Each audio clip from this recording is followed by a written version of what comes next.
Good day, students. On this clip, we're going to be going over 4 examples on how to calculate the limits of the greatest integer or int functions. Okay, so they have a sketch of the graph of the greatest integer function right here, and also on my calculator, I have a sketch of the graph of the int function. So we're going to be going over how to calculate the limits involving the int function. Okay. So before we get started, we're going to do a real short review on the greatest integer function, and then we'll go ahead and do some examples on calculating the limits. Okay. So let's do a real quick review first. So let's write down the title. Review on the int function. Okay, the int function, also known as the greatest integer function. Alright, so first thing we're going to do, I'd just like to go over the notation real quick because it's kind of interesting. How many notations we have for the int function, and I'm going to be employing all the notations in my examples. So if you see something like this, int of x, that's the greatest integer function. Is also equal to, is also written like this. It's also, it depicts the greatest integer function. It's also written like this as the greatest integer function, and it's also written as like this. This is my favorite rendition of the greatest integer function because it indicates what is actually going on. So whenever you're taking the greatest integer, you're actually taking the floor of that number. Okay, it can also be written as floor, the floor of x. Okay, so what does the greatest integer function do? It does two things mainly. It rounds integers to themselves, rounds integers to themselves. So in essence, if something rounds something to itself, it doesn't do anything, right? So if you take the greatest integer function of integers, it has no impact whatsoever because it just rounds it to itself. But it does have an impact on non-integers. So it rounds down,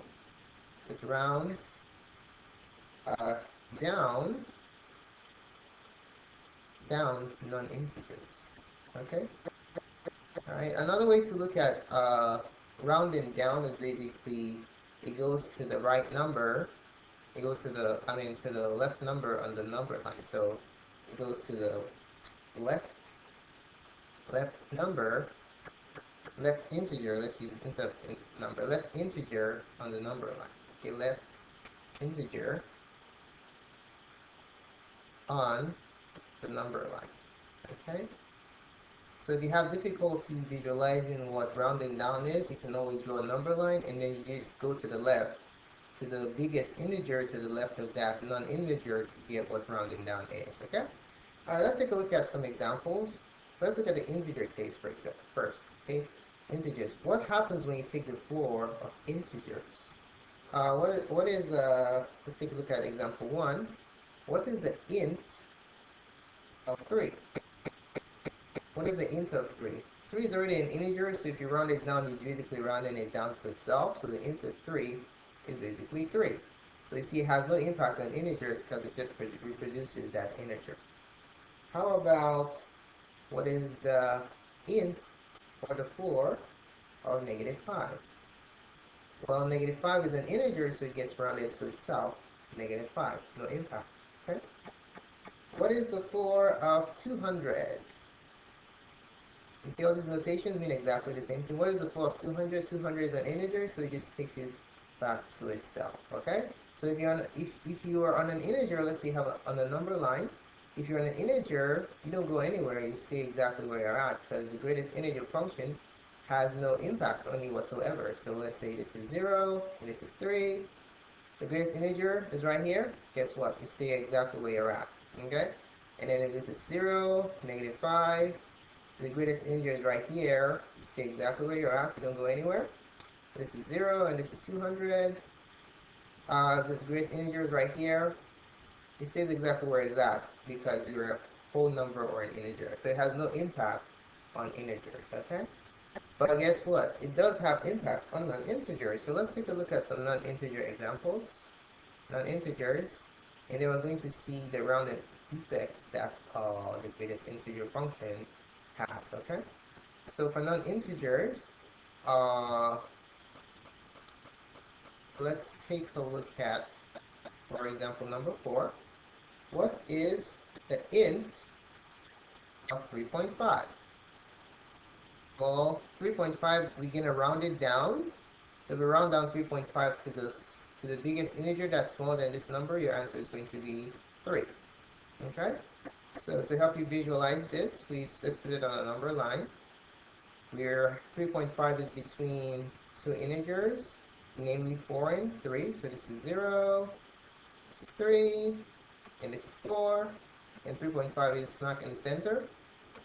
So what is if this is the number we're looking at, guess what happens? It gets rounded down, or remember I told you to the left integer on the number line? So what's the left integer that's bigger? The biggest integer that is to the left of this is 3, so it gets rounded down to 3. So your answer is 3. So on the number line, when you're taking the int, you always go to the left, okay? Don't go to the right, that's wrong. Always go to the left, regardless of whether you're in the positive area or in the negative area, okay? So that's why the int of 3.5 is 3. Because when you're going to the left, you're going down, yeah? Okay, number 5. What is the int of negative 3.5? What is the int of that? Well, what is the biggest number that's to the left of this? The biggest number that is, the biggest integer that is smaller than negative 3.5. It is negative 4. If you round it down, you go to negative 4. Negative 3 is bigger than this, but you need to go down, right? So negative 4 is the int of 3.5. Alright? So let me illustrate with the number line. If you can't really understand it yet, if you look at it from the perspective of a number line, you'll be able to get it. So let's say this is 0, and this is negative 3, and negative 4. Negative 3.5 is somewhere in the center, right? So this is what you calculated the int of. You are not an integer, so you have to round down or to the left. Okay, so we're going to go to the left. The biggest integer that's smaller than the number will be your int. So we're going to go to the left, and it's going to take us to negative 4. Okay, so that's what the int is. The biggest number that's smaller than this number. So there you go. So when you round this down, it goes to negative 4.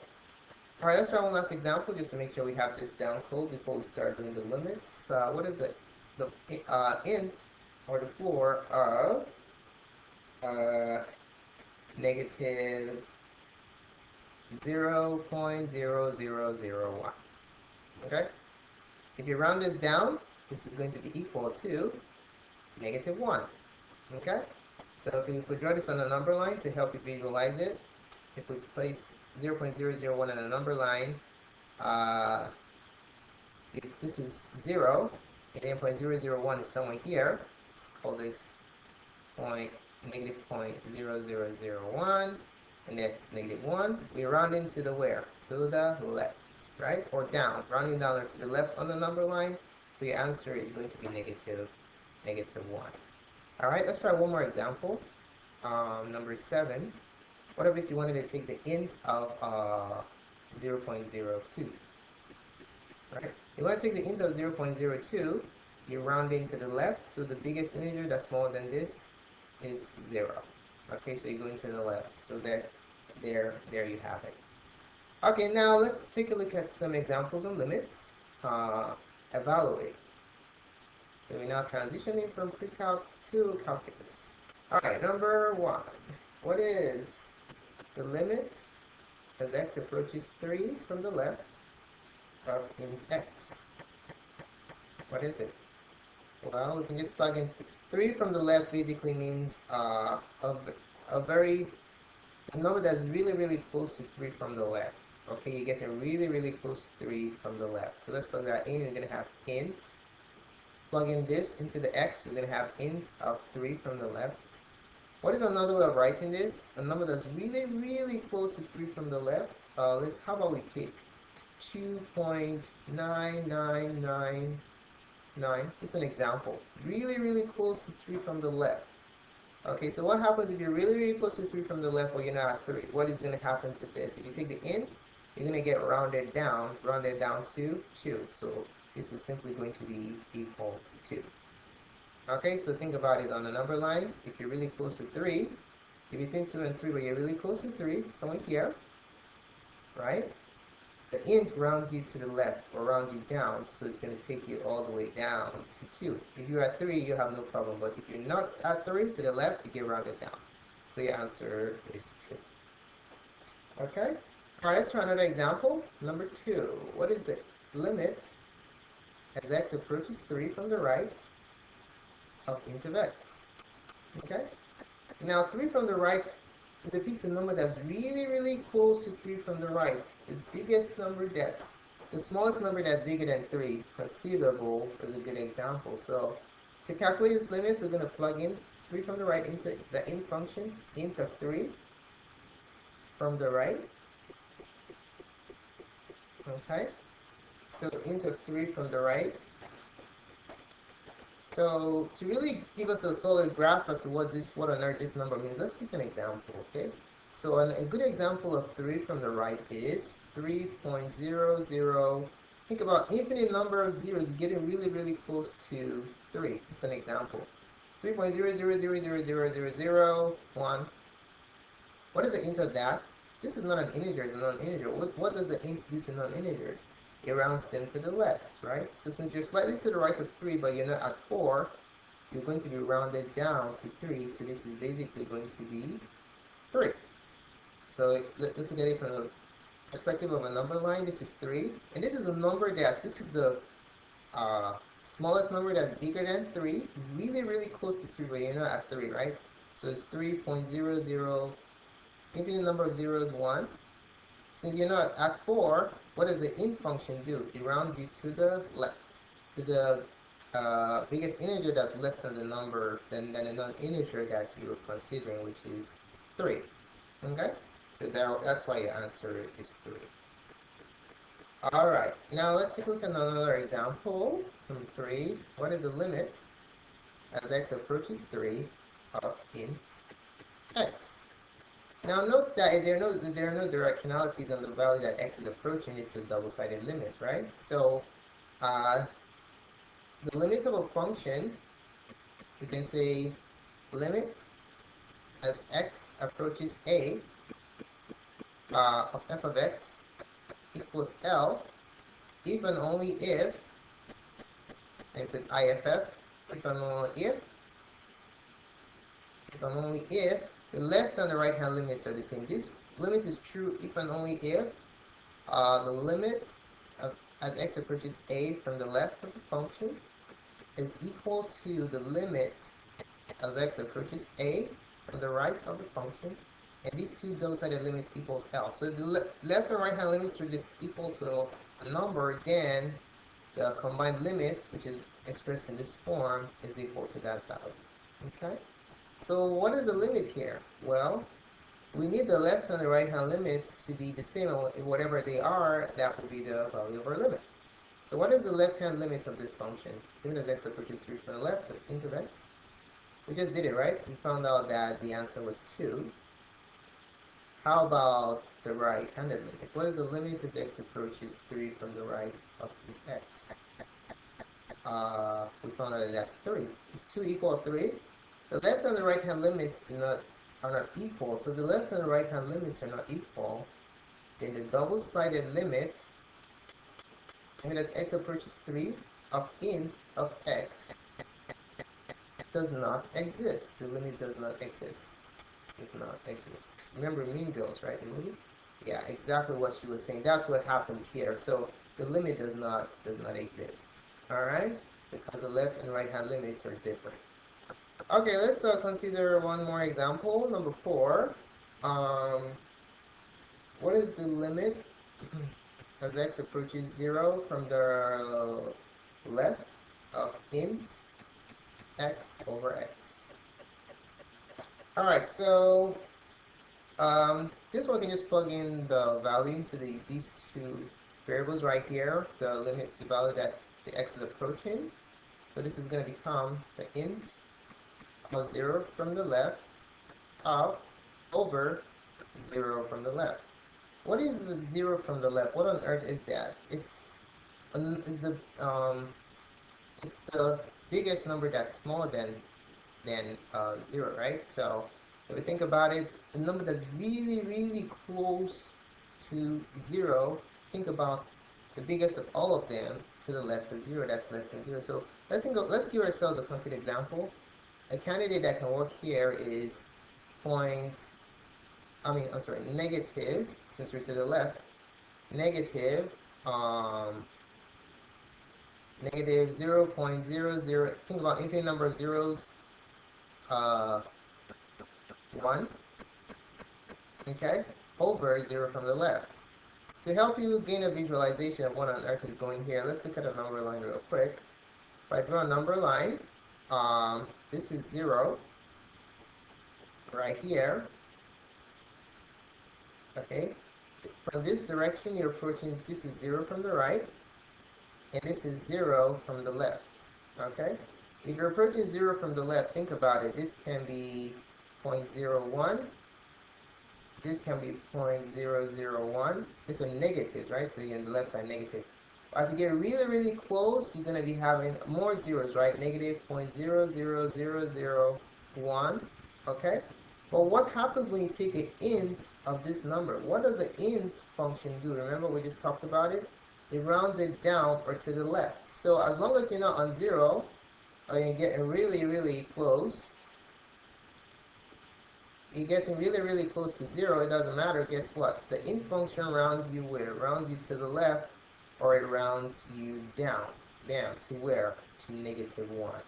Okay, that's the biggest number that's less than, the biggest integer that's less than whatever number is under consideration. So if you take a look at this, the int of a number approaching 0 from the left, an example is negative 0.001, the int is going to be rounded down all the way to -1, okay?